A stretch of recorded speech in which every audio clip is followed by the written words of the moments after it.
Professor Thelrix had taught xenobiology for 40 cycles, and his demonstration with the Cravath predator was a classroom tradition.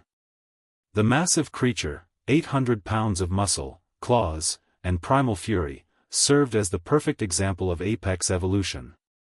Its cage sat at the lecture hall's rear, reinforced duralloy bars separating 23 students from certain death. Today, however, a human attended for the first time. Dr. James Kepler sat in the front row, taking notes with the casual demeanor that made most species uncomfortable. Humans had joined the Galactic University only 2 solar cycles ago, and their presence still generated nervous whispers. They came from a Class 12 death world, a planet so hostile that merely surviving there required adaptations other species found disturbing. The Cravath, Thelrix announced, gesturing toward the cage with his primary manipulator, represents perfect predatory design. Notice the sensory organs, the musculature optimized for. The electromagnetic lock failed with a sharp crack. The cage door swung open. Time seemed to fracture. The Cravath, freed from confinement, released a roar that resonated through students' bones. Panic erupted instantly. Chairs overturned as 22 students stampeded toward exits, their survival instincts overriding all rational thought. Thelrix himself froze, his career flashing before his compound eyes. But James Kepler didn't move. The beast charged, its 6 legs thundering across the lecture floor, claws scarring the metal surface. It covered 20 meters in seconds, death incarnate bearing down on the lone human who sat perfectly still, pen hovering over his data pad. 5 meters. 3. 1. The Cravath skidded to a halt. Its roar died in its throat, replaced by something Thelrix had never heard from the species, a confused, almost plaintive whine. The creature's predatory posture collapsed. Its head lowered, ears flattening against its skull. It took one hesitant step backward, then another. James finally looked up from his notes. He met the beast's eyes with the same expression he'd worn throughout the lecture, mild interest, perhaps slight boredom. No fear. No aggression.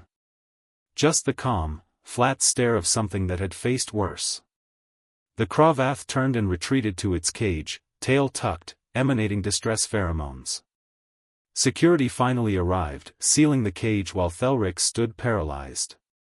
The other students peered cautiously through doorways, unable to comprehend what they'd witnessed. "Professor?" James called out politely. "You were explaining the sensory organs?" Thelrix's voice trembled. "Human Kepler, why didn't you run?" James shrugged, a peculiarly human gesture. It was assessing threat level. Running triggers chase instincts. He glanced at the cowering Cravath. "Besides, I grew up near Yellowstone. We had grizzly bears that weighed twice that much. You don't run from predators. You show them you're not prey. But the Cravath is an apex predator. So were grizzlies. So were lions, tigers, crocodiles, sharks, and about 50 other species that shared Earth with us." James returned to his notes. "We didn't become apex predators by flinching, Professor. We got there by refusing to." Later, reviewing security footage, Thelrix finally understood what had terrified the Cravath. In the human's eyes, captured in perfect clarity, was something the beast had recognized instantly, the gaze of something higher on the food chain. Not anger. Not fear. Just the absolute certainty of a species that had clawed its way to the top of the most hostile evolutionary ladder in the known galaxy.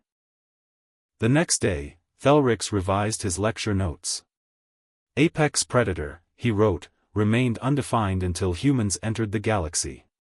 Some species evolved to hunt. Humans evolved to win.